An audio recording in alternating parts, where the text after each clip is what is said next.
was built to last. When the webs are weaving, I could change the past. With all I'm achieving, got my foot on the gas. Never stop competing if you break like. G'day guys, a pretty exciting day. We've got a pretty big power upgrade going into our MDC Forbes 15 Plus. So behind me I've got a heap of gear that's being installed today.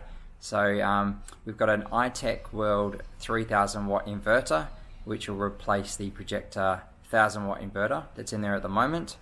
We've got 4 ITECHWORLD 120 amp hour lithium batteries going in, so that's 480 amp hours in total, and that will replace 300 amp hour AGM batteries that are in there at the moment.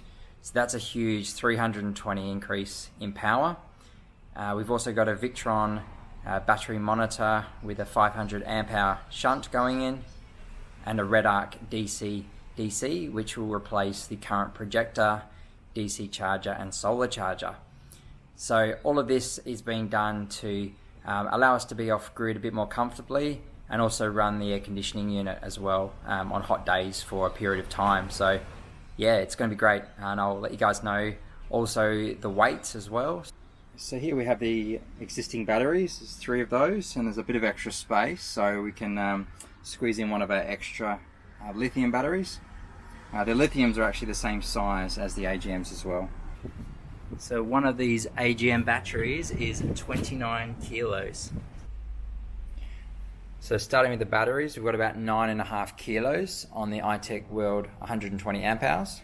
So just here with Fabio from Mobile One Auto Electrics.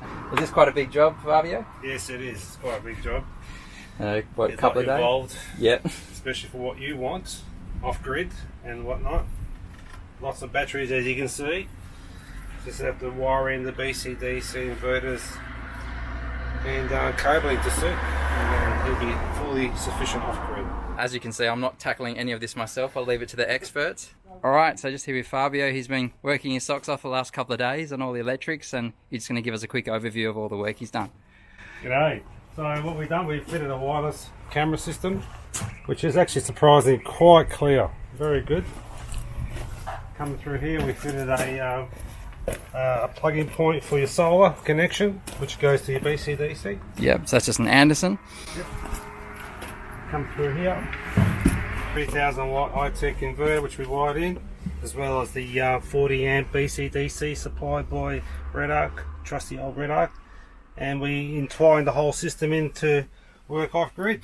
Yep, that's it. Yeah, it's been All right. great. Thanks for your help. It's been amazing. And I'll leave Fabio's details in the description below, so you can reach out if you want to get any work done. So really pleased with the work from Fabio. He's worked really hard on a couple of hot days here in Perth, but he's done a great job.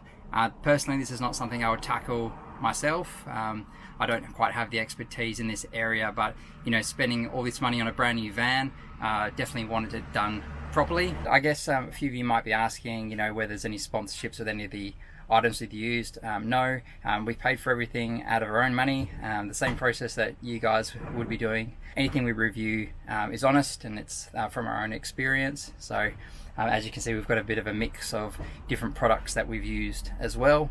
So yeah, look forward to getting this on the road and doing some testing of all the gear. But yeah, look, it's obviously big weight saving for us, which is awesome, and it's you know, added about 300% of usable capacity as well in terms of power. So, and for those of you not that keen on the van content, don't worry, we'll definitely be getting out on the road, and there'll be plenty of trips, forward driving, etc. So this will obviously be more suited to sort of family trips, etc. But I'm definitely really keen to get out and do more forward driving and, you know, sleeping in the swag, etc. So I'll be a mix of content coming over the next year.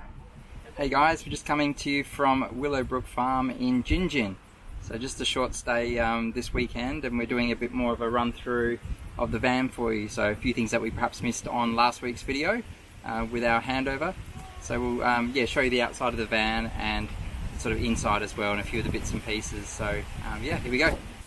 Now it is a bit windy here, so hopefully this audio comes through okay. But I'll start with the front of the van and work our way around. So this is the MDC Forbes 15 Plus. Starting at the front of the van, we've got 2 jerry holders. So we're just using one of those for water at the moment. I'm weaving, I could change the past with all I'm achieving. Got my foot on gas, never stop competing. If you break like glass, then this life's gonna eat 'em. Make mistakes real fast, then you learn how to beat 'em. If you take off the cast, you can see all the healing. If the pain's in the past, move on from the grieving. Put your foot on the gas, no, never stop competing. So starting with the main front of the van, we've got our fridge drawer here. So it's just got two little latches that drops down, and we've got a 95 litre Dometic fridge currently running in there, which is fridge freezer. Undo the clip here, just slides out really easily. That locks into place. On the other side of the van, we have our 4-burner stove here, and there's also a sink. So that just runs like that. There's a little leg underneath which just supports the end. Really easy to set up and slide out. Yeah, on the end of the cooktop there's also a little table as well, which you can use for some food preparation, which is quite handy. There's also a little drawer here to put pots and pans and what have you as well, and just a little table. Okay, moving around the van, we've got the slide out area. So this actually comes with a king bed, which is really comfortable, but essentially that's the fold out area. And as you can see at the top of the van, we've got the pop-up area as well. I'll show you how that sets up as well in a minute. We've got a outdoor shower here, and we've also got a little area here to drain out our grey water tank as well. So this actually comes with a 120 litre freshwater tank and an 80 litre grey water tank. Over here we have our little cassette as well for the toilet, and there's two drawers. So the top one we're just using for, you know, sort of food, pots and pans at the moment, and the bottom one just has some miscellaneous tools. Also has a little tent area for the outdoor shower if we choose to use that, and some manuals, etc. Now over here is actually the diesel heater fuel area. So it holds 10 litres, but I've heard that they don't actually use much fuel. So that's something that we could potentially use in the colder months. And as we covered off as well in the handover video, this does come with an electric awning. So we're quite impressed with that so far. Just flick a button and that comes automatically out into place. So the Forbes 15 comes with mud terrain tyres. They're a Good Ride radial. They're 265/75/16, which is about a 32-inch tyre. So they're actually matched quite well to the Pajero Sport, which is running close to 33-inch tyres on mine. The van has some quite aggressive suspension, so dual shocks and springs on the rear. So and everything's sort of checker plated as well underneath, which is quite impressive. The rear of the van also has recovery points on either side. Alright, so we'll move inside the van now and give you a bit of a look around. So a little extra that we've done, we've actually cut some AstroTurf to size. So just to catch any dirt, we got that tip off while touring. This step at the front we also bought as well, just from, I think it was Anaconda. There is a reasonable step up, because obviously the van is quite high to start with. Alright, so to the front of the van we have what's currently Max's bed, little single here, which is good.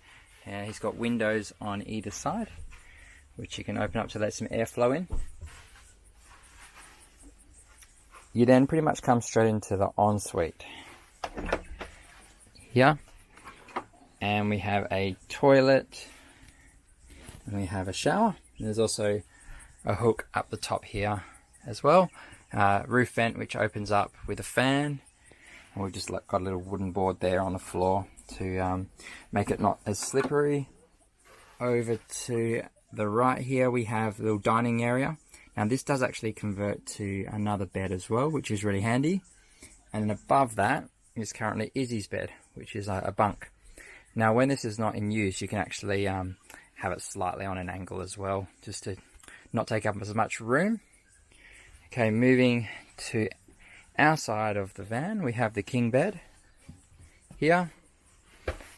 Also comes with a TV as well on a little bracket, and you're probably noticing fans as well. So we actually had 4 Sirocco fans installed as some added extras, but they've been really good at night just to keep the airflow moving. And we've got a Truma aircon unit as well. So under the king bed we have the Truma hot water system. We also have the diesel heater as well, so that's all tucked away. Yeah, some other added extras is we had some extra USB points put in, so we've got 2 on each side of the king bed. So just a little extra thing we've done as well, we've attached the TV remote, aircon remote and stereo remote just via Velcro behind the TV, so tucked away. There are some USB points under the dining area and at the front of the van as well, so that's good. Yeah, so there's a lot of adjustability on these windows, which is great. You can have it sort of full block out or half block out. And there's also a few different places you can click in the window as well. There's also a roof hatch above our bed, which opens up, and you can actually have that fully open to let airflow in, or you can actually look at the stars during the night, which is quite nice.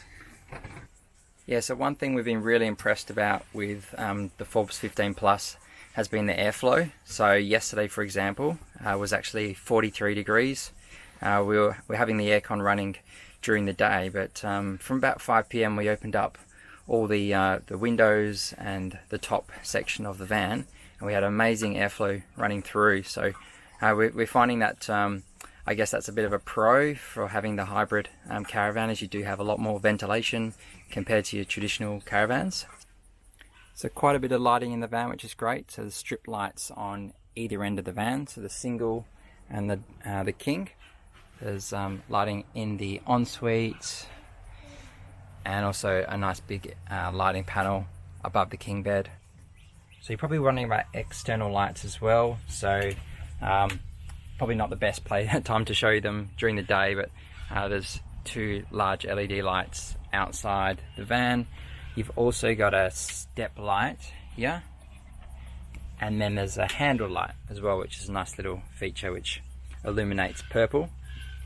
So on the other side of the van as well, we have a light again for the 2 LED lights on the side, and there's also a switch just underneath which lights up inside this external drawer area. There's actually some reasonable storage in the van and outside as well.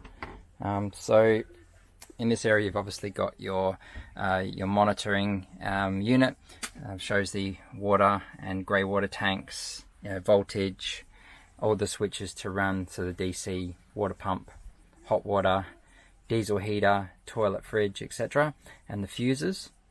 And then underneath you've got sort of 2 quite large areas, which is good. And underneath you've also got some additional drawers as well. And we're still finding our feet a little bit in terms of where things go. But and then on the other side you've also got, again, some nice storage. So under the dining area as well, there's additional storage. We found it's a good area to sort of put some waters, etc. There's also external speakers as well. There's 2 speakers on the external of the van and 2 speakers on the inside of the van. So Kate, sort of your thoughts on the van, like anything that you particularly liked or found difficult?